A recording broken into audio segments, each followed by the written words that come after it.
Zelenski se doveo gotovo sad u nemoguću situaciju i čini mi se da je glavni problem što njegov osobni interes nije usklađen sa interesom ukrajinskog naroda.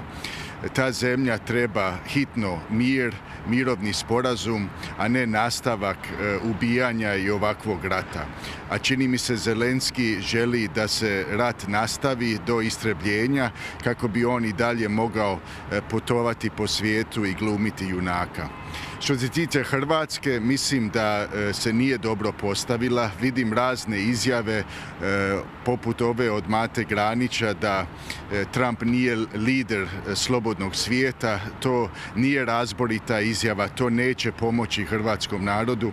A što se tiče ovih izjava da ne smije Zapad biti ponižen, činjenica jest da Amerika pod demokratima je suodgovorna za ovu tragediju. Dakle, od Obame do Bidena američke administracije su na neki način kreirali ovu politiku koja vodi u slijepu ulicu, ne Trump. Trump želi mir, želi razboritu politiku voditi i mislim da sve više europskih zemalja će to prepoznati. Stvara se jedan blok u Europi, ne samo Slovačke i Mađarske, nego i Poljske i vrlo vjerojatno Italije koji žele da se započinju mirovni pregovori.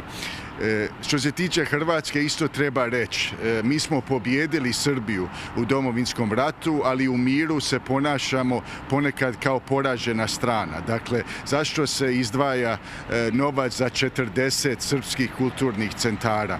Dakle, čini mi se da ne znamo se ponašati pobjednički, a moja politika je Croatia first. Dakle, Hrvatska na prvom mjestu, ne Ukrajina na prvom mjestu, ne neke tuđi interesi, nego interesi hrvatskog naroda. To mora biti glavno načelo svakog državnika u Hrvatskoj.